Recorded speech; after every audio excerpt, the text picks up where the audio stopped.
Salut à tous et bienvenue sur Info Afrique, votre source d'actualité fiable et percutante sur l'Afrique en mouvement. Dans cette vidéo exclusive que vous allez suivre, plongez au cœur du débat enflammé de M. Vincent Toubi-Yerié, ancien préfet d'Abidjan et candidat non retenu à la présidentielle 2025, sur le controversé parrainage citoyen. Il n'a pas mâché ses mots. Le parrainage est un frein à la démocratie. Un obstacle technique, politique et sécuritaire qui exclut les citoyens de la vraie participation électorale. Avec des dysfonctionnements techniques, comme 50% des appareils de collecte en panne, et une opacité criante de la CEI, Toubi-Yerié appelle à une réforme urgente pour des élections inclusives et pacifiques. Pourquoi ce système divise-t-il autant la Côte d'Ivoire? Réponse en détail dans ce décryptage complet. N'oubliez pas de liker si cette analyse vous éclaire, de commenter vos réactions sur le parrainage, et de partager pour sensibiliser vos amis. Abonnez-vous à Info Afrique pour ne rien rater des coulisses de la politique ivoirienne. Merci à vous, et à très bientôt. Parce que nous avions été ici il y a 3-4 mois, on a alerté l'opinion sur le danger constituait le parrainage. On a donné 5 éléments qui allaient vicier cette procédure. C'est encore là, vous avez couvert ça, j'espère que vous allez projeter. 5 éléments. Premier élément, l'élément technique que nous voyons aujourd'hui, les doublons, les problèmes, les croisements du Conseil constitutionnel, les fiches. Le deuxième élément, l'élément sociologique. Il peut y avoir des mots d'ordre sociologiques pour empêcher les candidats d'entrer dans cette zone. C'est arrivé. Le troisième élément était l'élément politique, le niveau de participation, l'éducation des citoyens à ce type d'exercice. Le quatrième élément était le niveau sécuritaire, où il y a des endroits où les gens seraient attaqués, où alors il y aurait des empêchements. Et puis, dernier élément, l'élément affectif. Alors, voici un pays qui tout le temps fonce droit vers une crise, sans qu'on puisse questionner ce pourquoi il y a eu des crises précédentes. Et donc, moi, je ne veux pas rentrer dans le débat interne aujourd'hui, mais tout ça en amont. On n'a plus de débat de qualité en Côte d'Ivoire. Le débat politique de qualité n'existe plus. C'est des choses qui s'anticipent, qui se discutent, qui s'organisent. Qu'est-ce qu'un débat de qualité pour Mais le débat de qualité, par exemple, c'est regardez la question du parrainage. Les sachants disent il va y avoir problème. La moindre des choses, c'est pas de penser je suis RHDP, je suis PDCI, je suis PPACI. Mais c'est de dire, bon, où vous pensez qu'il peut y avoir problème, et puis on essaie de regarder ensemble. Mais on sait clairement qu'on s'en va vers un problème, et on s'en va. Je vais vous donner un exemple. Il y a eu un problème ici en Côte d'Ivoire sur la question des nationalités. Il y a eu une guerre pour ça. Et il y a eu un compromis, on a eu les élections. Mais ce débat n'a pas encore été totalement vidé. Ensuite, il y a eu le problème de la commission électorale qui n'inspire pas confiance à une partie des Ivoiriens. On n'a pas résolu le problème. On va aux élections. Et à ça vient s'agréger la question des listes électorales pour lesquelles certains partis s'opposent. On n'a pas résolu la question. Et on estime qu'on a moins de problèmes. On y ajoute la question du parrainage qui aujourd'hui divise à nouveau les Ivoiriens. Donc j'ai posé la question en avril lors du panel Bloomfield à l'Hôtel Ivoire. Est-ce que ce pays a une malédiction électorale? C'est pas compréhensible qu'on ait de problème en problème sans chercher à les résoudre. Et moi, je regarde ce débat, je dis, c'est un débat événementiel. Il se passe quelque chose, tout le monde est là. Mais en tant que pays, avec toutes ces ressources humaines, anticipons sur ce type de débat, résolvons les problèmes, et puis on trouve la stabilité, pas pour le bénéfice des partis, mais pour la population ivoirienne. Dauda, question? Monsieur Vincent Toubi-Yerié, la question des parrainages, qui est à la base de ce problème, selon vous? C'est un peu ça le problème. C'est maintenant que vous cherchez qui est à la base. Non. Oui, mais vous cherchez. Je vous pose la question à dessein. Vous cherchez les responsables. Et nous, on dit, j'ai appris là. J'ai appris. C'est à la base. J'ai appris comme vous, et d'ailleurs sur le plateau, que des partis politiques auraient proposé. Mais les élections, c'est pas les partis politiques, je vous dis ça tout le temps. C'est la population, c'est vous et moi, c'est tout le monde. Si les partis se mettent d'accord pour partager le pouvoir, c'est pas pour le bénéfice du pays. Des partis auraient décidé de le faire, mais c'est pas les partis. Avez-vous été consulté en tant que population, en tant que société civile? Non, c'est depuis des décisions. Si on y va doucement, vous allez comprendre où je veux en venir. Oui, justement. Parce qu'aujourd'hui, comme on nous l'a dit, la CEI est l'émanation de deux choses, la loi et des accords politiques. Des partis politiques sont allés s'asseoir ensemble pour décider cela contre vous et moi. Parce qu'on est tous victimes de ça finalement. Mais avec ces partis politiques, ils ne disent absolument rien. Mais quand vous prenez la parole publique et elle nous engage, vous ne dites pas clairement X parti politique, Y parti politique, et puis Z parti politique, ils ont fait ça, ils ont fait ça, ils ont fait ça. Mais quand vous parlez dans la généralité, il faut poser le système de régler le problème. Il faut chercher à savoir d'où vient réellement le problème. Or, vous ne le faites pas. Mais est-ce qu'il n'y a pas une forme de fuite en avant? Les partis politiques font des propositions, c'est des partis, ce sont des regroupements de personnes, c'est des groupes d'intérêt. OK? Mais des populations, des membres de la population, tels que nous, qui ne sommes pas pour l'instant dans des partis, on dit il y a problème parce que l'expérience du pays, parce que les expériences africaines ont toujours montré que ça mène vers le chaos. Mais c'est pas parce que je suis pas parti politique que je suis pas audible.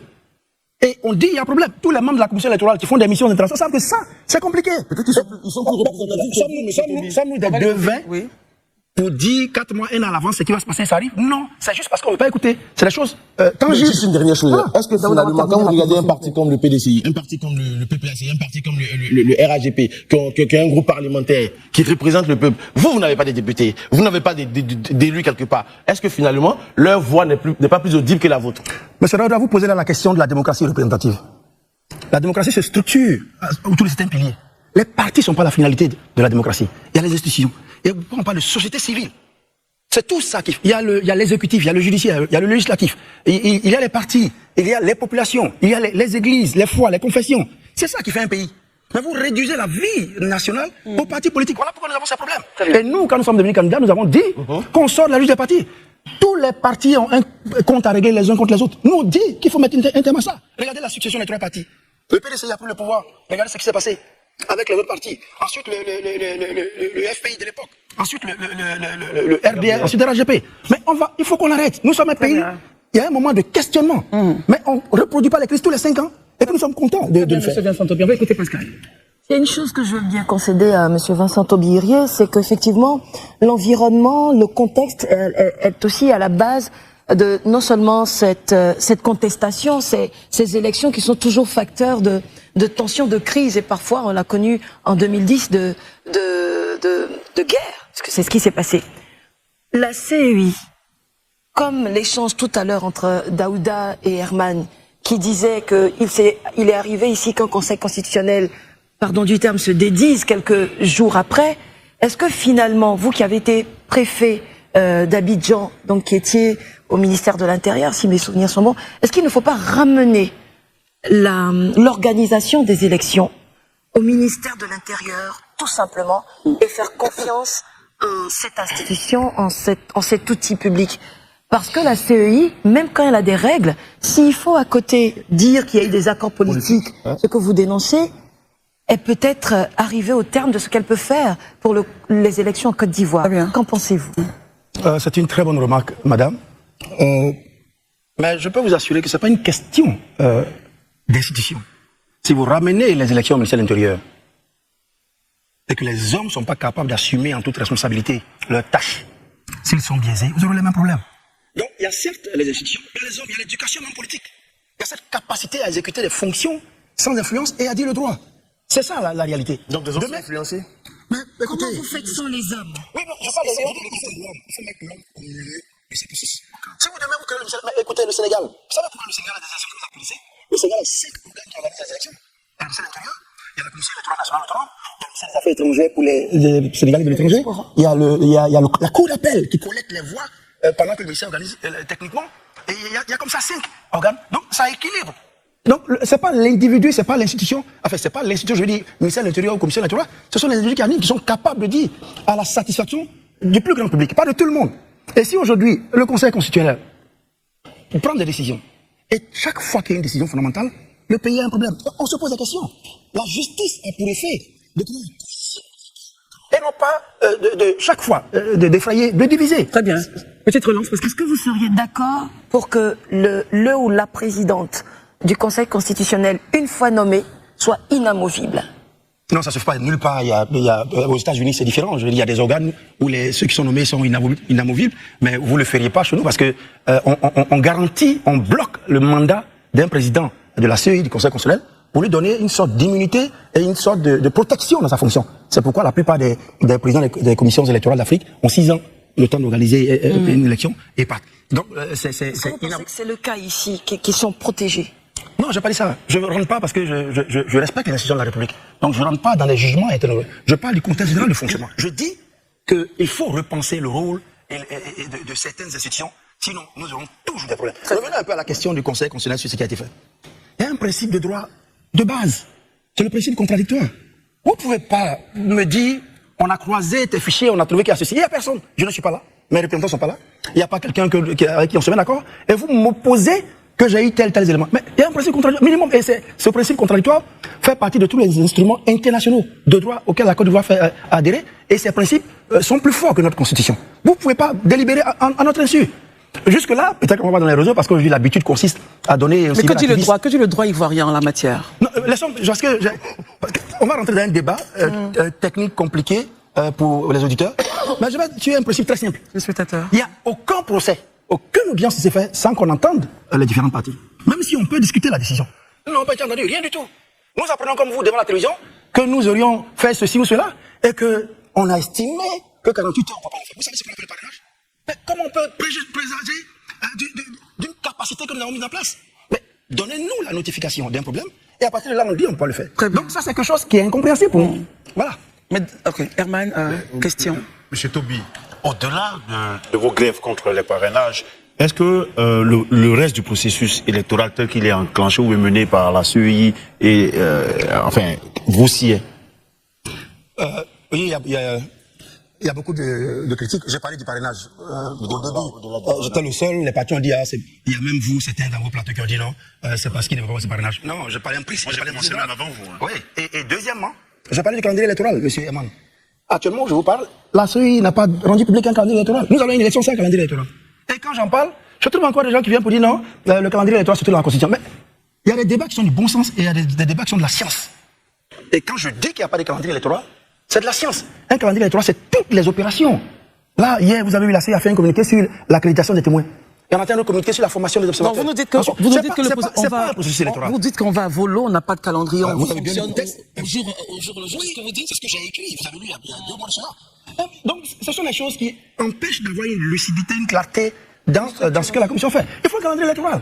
Toutes les opérations dans une élection doivent être programmées à l'avance. Regardez, la Commission électorale, il y a un mois, appelle les partis politiques et leur dit, les élections auront lieu en décembre. Mais ça ne se fait pas. Très bien. On commence un processus électoral, on appelle cela le cycle électoral. C'est-à-dire les élections présidentielles, législatives, locales, sont programmées d'avance sur 1 an et demi ou même sur 3 ans. Donc vous savez à quoi. On peut modeler un peu les dates, mais on sait exactement. Mais c'est pas à coup de communiquer. Donc s'il y a une commission qui fait l'objet d'autant de doutes de la part d'une partie des citoyens, il faut qu'elle travaille dans le professionnalisme, qu'elle fasse. Il y a des principes universels pour les élections. C'est pas discutable. Très bien. C'est comme ça. C'est sur les principes que nous tous, on a adoptés et auxquels on a adhéré. Donc il y a vraiment beaucoup de critiques à faire. Et dernièrement, si vous permettez, allez-y. Tout cela ne ressemble pas, apparemment c'est pas une élection, c'est une composition. C'est-à-dire nous allons, l'examinateur nous apporte des copies, on ne sait pas comment ça se passe, on rédige, on compose, nos feuilles s'en vont chez l'examinateur, qui a un barème que nous ne connaissons pas, et après nous regardons les résultats. Une élection c'est pas cela, c'est l'inclusion, c'est la science, c'est l'organisation. Vous estimez qu'il n'y a pas d'inclusion? Mais j'étais sur votre plateau, je vous l'ai dit plusieurs fois. C'est la dernière relance, on va passer une élection dans laquelle il y a pour des raisons diverses, qu'elle soit fondée ou pas, qu'il y a des gens à côté, qu'ensuite, dans un processus électoral pareil, on ait une façon de décider de la validation des parrainages, de façon aussi, de cette façon-là, ça montre qu'il y a des problèmes. Et ça, je n'ai pas besoin de vous dire ça. Mais le langage Herman, on va sortir. Docteur Barry a une question à poser. Rapidement, il est visiblement opposé au ton que vous avez mis dans vos écrits à la suite de la proclamation de... Je dis la même chose, je dis merci. Je ne conteste pas une décision de justice, parce que c'est le principe. Mais je dis 3 choses fondamentales dans mon message. Moi, j'ai eu 22 régions, 25 régions, dont 20 soumises à la commission électorale parce qu'elles demandent 17. Donc je donnais beaucoup plus. Donc je remercie ces régions. Ensuite, je dis que la démocratie, c'est un long processus. Et ça veut dire ce que ça veut dire. Et enfin, je demande un peu de pudeur, d'intégrité, de probité dans la prise des décisions publiques. Je pense que c'est très clair. Mais je reste, comme vous le savez, respectueux de la loi. Je l'ai dit le jour du dépôt de ma candidature. C'est quand nous allons arriver au pouvoir que nous allons changer certaines. Mais pour l'instant, nous sommes dans la voie démocratique. Et cette voie démocratique nous autorise à dire qu'il y a des faiblesses dans la voie démocratique que nous relevons. On écoute Dr Barry. Monsieur Toby, on vous a bien entendu sur les parrainages. Aujourd'hui, vous n'avez pas été retenu. Vous avez accepté la décision du Conseil constitutionnel en tant que républicain. Aujourd'hui, le processus électoral rentre dans sa phase la plus critique. C'est celle bientôt de la campagne et du scrutin lui-même. Qu'est-ce qu'on doit attendre comme perspective du candidat Toby Irié? Est-ce qu'on va le voir aller soutenir l'un des candidats en liste, ou bien le candidat Vincent Toby Irié se met en retrait complètement? Non, nous sommes ivoiriens, nous l'avons dit, nous participons au processus démocratique de toutes les façons, en étant d'ailleurs sur le débat de ce plateau et des autres plateaux qui vont venir. Nous faisons des propositions, nous parlons à tous les partis politiques. Là même, je sors d'une réunion avec un leader politique qui m'a invité, comme les autres leaders. Donc, ça fait partie du jeu. Nous avons été décalés aujourd'hui, mais nous avons foi en l'avenir. Le président Alassane Ouattara, aujourd'hui président de la République, qui pose sa candidature pour un 4e mandat, quelqu'un qui a fait 18 ans d'opposition. Il a connu tous les affres de l'opposition, il a connu toutes les persécutions pendant 18 ans. il est devenu président de la République. Le président Laurent Gbagbo est allé en exil, il a connu des personnes, il est devenu président de la République. Le président Donald Trump a connu tout ce qu'il y a, même au port de la prison. Il est devenu président. Un processus politique est un cheminement. Et nous avons la patience de faire ce cheminement, mais nous voulons être suffisamment responsables pour dire que dans ce cheminement, il y a des choses qu'on peut éviter. On n'a pas besoin de faire 40 ans, parce que les autres ont fait 40 ans. Parce qu'aujourd'hui, on a quand même des instruments universels. Donc nous nous inscrivons, nous participons. Quant aux candidats à soutenir, je ne connais pas le projet, je connais le projet d'aucun de ces candidats. Ils ne vous ont pas contacté. Mais non, mais ils sont les candidats, pourquoi ils vont nous contacter? Vous disiez que vous avez fait des réunions. Non, je vois les partis politiques. Quand je dis partis, je parle des partis, ceux qui sont dans la course comme ceux qui ne le sont pas. Je n'ai aucun projet. Je soutiens un candidat en fonction de son projet pour la Côte d'Ivoire, qui est proche du projet pour lequel mon groupe et moi on s'est engagés. Il y a un projet qui a des piliers d'éducation, d'emploi, de jeunesse, de beaucoup d'autres aspects. Je connais pas le programme. Et ça se discute en comité. Nous allons décider ce que nous allons faire, si nous restons en retrait, si nous soutenons. Mais tout est ouvert pour nous. Mais nous entendons bien faire entendre notre voix dans le processus démocratique ivoirien, parce que nous pensons que nous avons au moins l'avantage de comprendre certaines dynamiques et que nos propositions sont pour la Côte d'Ivoire et non pas pour le RHDP, le PDCI, le PPACI, mais pour les Ivoiriens de base qui aspirent à la paix, qui aspirent au bonheur et qui aspirent à de nouveaux horizons de clarté pour tout le monde. Il nous reste 4 minutes, on fait un nouveau tour de table avec le temps. On commence par vous, Daouda. Monsieur Vincent Toubi a dit tout à l'heure qu'il a foi en l'avenir. Je pense que vous n'avez pas foi en nos magistrats, parce qu'à vous entendre, vous pensez qu'ils manquent de probité. Est-ce que c'est ce que nous venons de dire? Je dis un pays. Non, vous allez. Non, monsieur Toubi. Il termine sa question et vous répondez. On va y arriver, ne vous inquiétez pas. Allez-y, Daouda. Parce que dans vos propos tout à l'heure, vous dites ceux qui incarnent nos institutions, il faut qu'ils fassent preuve de probité. Mais quand vous le dites, est-ce à dire que mettre la magistrate Camara, présidente du Conseil constitutionnel, manque de probité? Est-ce à dire que M. Cuibier manque de probité? Est-ce que c'est ce que vous nous dites? Parce que plus loin vous dites que la justice ne doit pas être là pour effrayer les populations, ça veut dire quelque part, en sous-entendu, que la justice est dans les ordres. Est-ce que c'est ce que vous nous dites? C'est le principe de la vie du pays. Je vais vous dire d'abord. J'ai écrit, noir sur blanc, que l'être ivoirien, c'est celui qui a besoin aujourd'hui qu'on lui donne de l'argent avant d'aller balayer son village. L'être ivoirien, c'est celui qui parraine plusieurs candidats à la fois pour plusieurs raisons qu'il a et qui met ses candidats en porte-à-faux. L'être ivoirien, ce sont les institutions, c'est tous les administrateurs, c'est toutes les différentes administrations. Je parle de la Côte d'Ivoire entier. Je ne vise pas un corps particulier. C'est l'ensemble du corps ivoirien qui a besoin d'une révision pour pouvoir avancer. Et je parle de toutes ces personnes. Donc, je ne m'attaque pas particulièrement à un corps. Parlant alors de probité, les 100 tablettes, vous avez rendu? Nous avons rendu 97 tablettes. Nous avons rendu 97 tablettes, 600 tablettes. Et les 3 autres sont parce oui, que c'est l'argent du contribuable. Oui, mais vous savez, allez demander à la commission électorale, c'est qui est en train de faire les discussions. S'ils vous ont dit le nombre de tablettes. Je vous ai posé une question. Mais je vous réponds. C'est vous qui. Non, on aimerait comprendre. Si, je vous ai posé une question. Est-ce qu'on a un challenge avec les tablettes? On aimerait comprendre. Oui, parlons de tablettes. Je crois que ça a été. Oui, rapidement, Daouda, il va répondre à la question. Dernièrement, la CEI a demandé à ce qu'on retourne les tablettes. M'appuyant sur le communiqué qui demande le retour des tablettes, je vous ai posé la question. Est-ce que vous avez rendu vos tablettes? Vous dites, j'en ai rendu 97. On va l'écouter maintenant. Et je dis maintenant, il en reste les 3 autres. Qu'en est-il? On va l'écouter. Allez-y, monsieur Vincent. Je répondais comme un drôle. Vous entendez que la CEI m'a parlé. Oui. Monsieur Tobi, vous êtes dans un procès en sorcellerie. On va l'écouter. Je ne suis pas sorcier. Allez-y, merci encore. Allez-y, monsieur Vincent. Parce que vous m'avez parrainé, je ne serais pas parrainé par vous si j'étais un sorcier, n'est-ce pas? Bien entendu. Donc ne me faites pas un procès en sorcellerie. Vous savez que les tablettes, comment ça se passe? Nous, on a fait nos parrainages dans les zones rurales, où il n'y a pas de réseau. Et c'est pour cette raison que je demande que pratiquement tous les candidats qui ont fait le parrainage l'ont fait de façon manuelle. J'ai même apporté le registre physique ici pour vous montrer, mais on n'en a pas parlé. Donc le retour des tablettes n'est pas facile de ces zones rurales, parce que même les gens qui ont été sur terrain, mais nous avons réussi quand même à retourner 97 tablettes qui ont été données, on a eu une décharge. Et les 3 autres, nous continuons de les repérer. Mais ça arrive dans un processus, c'est du matériel que vous donnez à des gens qui s'en vont. Vous avez beaucoup de régions en même temps. Donc c'est des facteurs risques qui sont intégrés. D'ailleurs, on a posé la question au président de la commission électorale, le jour où on a distribué les tablettes. Mais d'accord, mais revenons à un autre élément. Tout le monde dit, les tablettes n'ont pas marché, les tablettes n'ont pas marché. Personne ne se demande, mais pourquoi les tablettes n'ont pas marché? C'est l'argent. Pourtant, 4 candidats ont réussi. Monsieur Daouda, laissez-moi finir.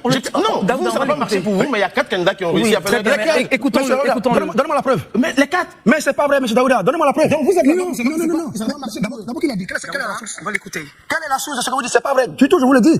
Tout le monde a recouru. Vous savez pourquoi? Vous parlez du parrainage, vous savez ce que c'est? Le parrainage, c'est une approche politique. Parce que il faut choisir les zones. C'est une approche technique. Il faut avoir les hommes pour le faire.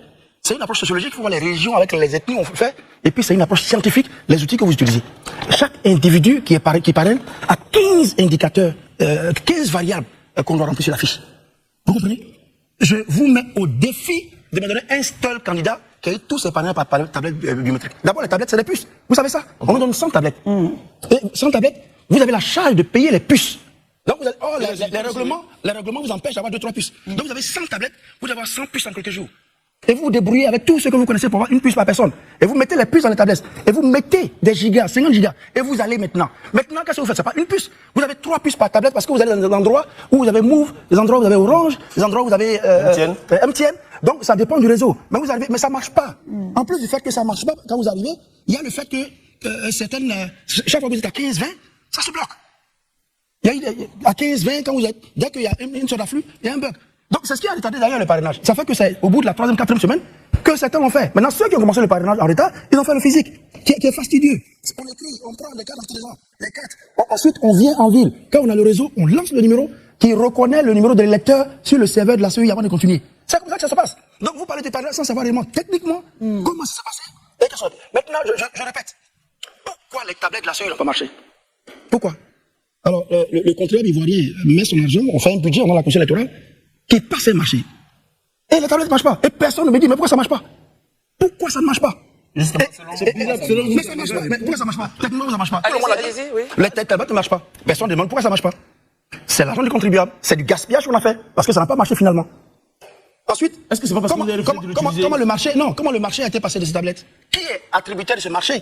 Là, on va dire mais c'est important. Non, on va l'écouter. Parce que c'est des instruments techniques qui localisent. Chaque fois que vous avez les tablettes, on sait où vous êtes, on sait combien de personnes, on sait les transferts. D'ailleurs, nous pensons que les instances qui ont statué n'ont peut-être même, pour certaines, pas pris les chiffres obtenus sous le côté biométrique. Qui a fait le marché? Parce qu'il y a une implication politique. Parce que quand vous parrainez, vous remettez ça ici. Il n'y a que la commission électorale qui sait le nombre que vous avez. C'est tout ça. C'est technique. Il nous reste une minute. Le fichier que vous avez, le fichier que vous avez, est-ce que vous permettez, vous le mettez à notre disposition pour qu'on puisse aller le vérifier, le contrer avec d'autres fichiers? C'est pour moi. On peut faire une photocopie. Mais bien sûr, c'est public. Il y a aucun problème. Merci beaucoup. Vous voyez? Monsieur Vincent Tobi. Vous permettez une seule remarque? Oui, vous allez le faire, mais je voulais vous dire en même temps que vous terminez avec votre mot de fin. Il nous reste une minute avant d'aller au journal. Allez-y. Vous savez, le parrainage nous a montré, c'est difficile le parrainage. Mais on a vu que c'est pas seulement difficile, facile pour nous. Regardez le président Alassane Ouattara. Regardez, j'ai passé une vidéo, je crois que je vous envoie la vidéo, monsieur Daouda. Le président Alassane Ouattara, qui aspire à un 4e mandat, est assis devant la commission électorale. Et je fais attention, je regarde le reportage de la RTI à la 4e minute, 20e seconde. Et je suis éberlué parce que je vois. Le RHDP donne au président Alassane Ouattara 85 668 parrainages. Vous savez ce que ça veut dire? Ça veut dire que le président Alassane Ouattara et son parti ne lui a pas offert même 1% de l'électorat national, même si les 17 le qualifient. 1%. Et quand vous regardez encore le document, quand le président Ouattara est assis, vous regardez le tableau, il y a une petite case en rose. Rose, ça veut dire quoi? Ça veut dire soit le numéro n'est pas bon, soit c'est doublon. C'est ça dans le fichier Excel que la CEI a conçu. Donc, le RHDP a réuni comme parrainage pour le président Alassane Ouattara, dans l'ensemble, de façon agrégée, 0,97% de l'électorat national, puisque l'électorat national est de 8 761 348. Donc, oui. Donc, or, le RHDP a donné 85 668. Et le 1% en principe, c'est 87 613. Nous, sans structure politique, nous avons déposé à la CEI 36 268 parrainages, qui représentent 42% d'une grosse structure telle que le RHDP. Ça vous dit quelque chose? Ça vous dit que dans ces élections, il y a quelque chose à jouer, qu'il y a de l'espoir, il y a des attentes pour la population qui ont des préférences pour les acteurs nouveaux tels que nous. On termine. Messieurs, je vous en prie. Il a déjà dit. On est obligé de terminer. On va terminer, monsieur Vincent Tobi, rapidement, un dernier mot, s'il vous plaît. Le mot, c'est la Côte d'Ivoire. Nous ne parlons pas des partis politiques. Notre principe, c'est la Côte d'Ivoire. Nous voulons la paix. Nous ne voulons pas que tout le temps, à chaque élection, il y ait autant de fébrilité, autant de violence, autant de suspicion. Nous voulons que ce pays arrive enfin dans une ère de paix où, pendant les élections, chacun joue son jeu, exprime ses idées, et puis on passe à autre chose. On n'a pas besoin tout le temps d'être dans ces menaces, dans ces intimidations, dans ces accusations, pour un pays qui se développe. Autant on construit les ponts et les bâtiments, autant on construit l'âme humaine, construit la liberté et la démocratie. C'est plus solide que les bâtiments parce que c'est ce fondement qui rend plus fort toutes les constructions que nous avons au-dessus. Merci beaucoup.